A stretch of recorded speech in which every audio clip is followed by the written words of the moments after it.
एक दुनिया है जहां पेड़ चॉकलेट के हैं, जमीन कैंडी की है, हवा में मिठास है, और उस दुनिया से आज तक कोई वापस नहीं आया, मतलब छोड़ नहीं पाया।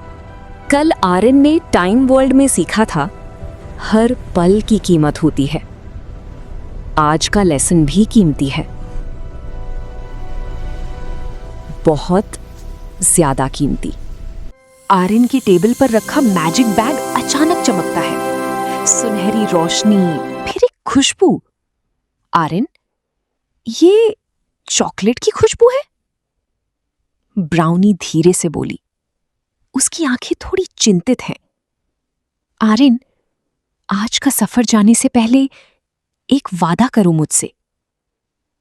आर्यन हंसते हुए, अरे ब्राउनी, हर बार इतना सीरियस क्यों? ब्राउनी की आवाज गहरी हो गई। क्योंकि इस दुनिया से मैं पहले भी किसी को नहीं बचा पाई थी। आर्यन रुक जाता है। पहली बार उसके चेहरे पर डर की एक लकीर। अब अगले पल वो खड़े थे, एक ऐसी दुनिया में जो पहले कभी देखी नहीं थी। चॉकलेट के पेड़ जिनसे चॉकलेट टपक रही थी, कैंडी की सड़कें जो रोशनी में चमक रही थीं, सिरप की नदियां जो मीठी आवाज से बह रही थीं, बादल जो कॉटन कैंडी के थे। आर्यन की आंखें पहले बड़ी हुईं, फिर मुस्कान आई, फिर वो दौड़ पड़ा। आर्यन के पैर के नीचे जमीन है, बहुत हल्की सी। आर्यन ने टॉफी उठाई, खाई, आंखें बंद हो गईं। परफेक्ट था। फिर दूसरी, फिर तीसरी। ब्राउनी, आर्यन रुको। आर्यन मुंह भरा हुआ, थोड़ी देर में रुकता हूं। आर्यन, बस एक और। कैमरा ब्राउनी के चेहरे पर जाता है। वो मुस्कुरा नहीं रही, वो देख रही है जमीन को।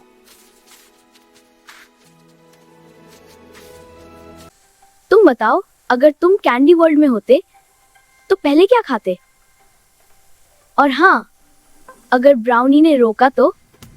आर्यन का पैर अचानक धंस गया, थोड़ा सा, बस 1 सेकंड के लिए। आर्यन ने नीचे देखा। Chip chip. ये क्या है? ब्राउनी की आवाज बदल गई। अब उसमें वो हल्कापन नहीं था। यही तो मैं तुमसे डर रही थी आर्यन। आर्यन ने पहली बार ध्यान से देखा। दूर कुछ बच्चे खड़े थे, खाते जा रहे थे, बस खाते जा रहे थे। उनकी आंखें खाली थीं, उनके चेहरे पर खुशी नहीं थी। सिर्फ एक ही बात थी उनके मुंह पर, बस एक और, बस एक और, बस एक और। आर्यन देखता है, उनके पैर जमीन में आधे धंसे हैं। वो हिलने की कोशिश करते हैं, नहीं हिलते। आर्यन की आवाज कांपी। ब्राउनी, वो हिल नहीं पा रहे। ब्राउनी, हाँ, और तुम्हारे पास ज्यादा वक्त नहीं है। तुम्हारे पैर भी धंसने शुरू हो गए हैं। जमीन और चिपचिपी हो गई। सिरप की नदी उफान मारने लगी। चॉकलेट के पेड़ों से टपकने वाला रस अब गाढ़ा था, जैसे जाल।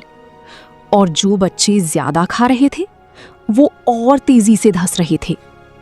एक बच्चे की आवाज आई, कमजोर, टूटी हुई, मुझे घर जाना है, लेकिन बस एक और। ब्राउनी बोली, आर्यन, यही लालच है। जब ये शुरू होता है तो बस एक और कभी खत्म नहीं होता, और तब तक ये दुनिया तुम्हें जाने नहीं देती। आर्यन के हाथ में कैंडी थी, आखिरी वाली। उसने उसे देखा। दिल बोला, बस एक और। दिमाग बोला, नहीं, रुको। उसके पैर और धंसने लगे। उसने फिर कैंडी को देखा। ब्राउनी ने धीरे से कहा, आर्यन, सिर्फ तुम ही नहीं हो जो यहां फंसे हैं। आर्यन ने चारों तरफ देखा।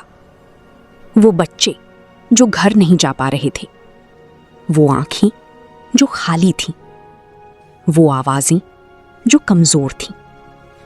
और तब उसने महसूस किया, ये कमजोरी नहीं थी, ये जाल था। और जाल को तोड़ने के लिए पहले खुद को रोकना पड़ता है। आर्यन ने धीरे से कहा। आवाज में कंपन था, लेकिन हिम्मत भी थी। अगर मैं अभी नहीं रुका तो मैं भी इन्हीं की तरह हो जाऊंगा।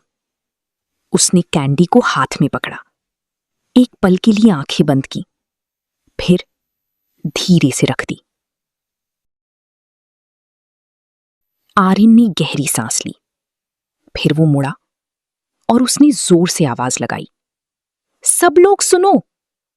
सन्नाटा। सब उसे देखने लगे। ये मिठाई झूठी है, ये खुशी नहीं दे रही, ये छीन रही है, हमारा वक्त छीन रही है, हमारी आजादी छीन रही है। एक बच्चे ने पूछा कमजोर आवाज में, तो हम क्या करें? आर्यन ने जवाब दिया, जो हाथ में है रख दो। आर्यन ने पहले खुद अपनी कैंडी रखी। जमीन थोड़ी ढीली हुई। एक बच्चे ने देखा, रुका, उसके पैर थोड़े ऊपर आए। फिर दूसरे ने रखी, फिर तीसरे ने, एक एक करके। जैसे जैसे हाथ खाली हुए, जमीन खुलने लगी, चिपचिपापन हटने लगा, रास्ते साफ होने लगे। सिरप की नदी शांत हो गई। चॉकलेट के पेड़ जो अभी तक डरावने लग रहे थे, अब फिर से खूबसूरत लगने लगे। पूरा कैंडी वर्ल्ड संतुलित हो गया।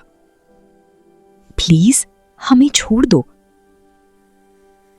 आर्यन ने कुछ नहीं कहा, बस उसने ब्राउनी का हाथ पकड़ा और उस बच्चे की आंखों में, जो अभी अभी जमीन से निकला था, एक सच्ची खुशी थी। वो खुशी जो मिठाई नहीं दे सकती थी।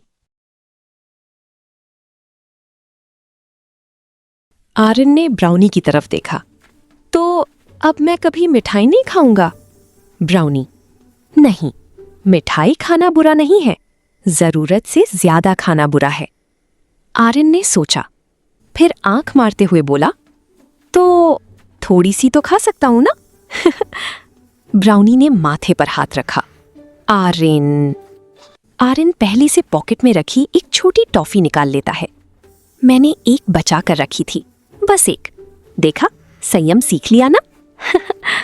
ब्राउनी हंसती है, असली वाली हंसी। ब्राउनी और आर्यन वापस कमरे में हैं। बैग की जेब फिर से चमकने लगती है, लेकिन इस बार रोशनी का रंग अलग है। ब्राउनी की आवाज बदल गई। पहली बार वो थोड़ी डरी हुई लगी। आर्यन? आर्यन? हाँ? ब्राउनी? ये रोशनी पहले कभी नहीं आई थी। आर्यन और ब्राउनी दोनों बैग को देखते हैं। आज आर्यन ने खुद पर काबू करना सीखा, लेकिन अगली दुनिया उसके लिए नहीं है। वो दुनिया उसकी सबसे बड़ी कमजोरी जानती है। अब बताओ, अगली दुनिया कौन सी होनी चाहिए? 1. मिरर वर्ल्ड, जहां आर्यन को खुद का असली चेहरा दिखेगा। 2. स्पेस वर्ल्ड, जहां कोई भी नियम काम नहीं करता। 3. फियर वर्ल्ड, जहां आर्यन का सबसे बड़ा डर जिंदा हो जाएगा। जल्दी से कमेंट में नंबर लिखो, जिसे सबसे ज्यादा वोट्स मिलेंगे वो अगला एपिसोड होगा। अपने दोस्त को भी टैग करो, उसे भी वोट करने दो।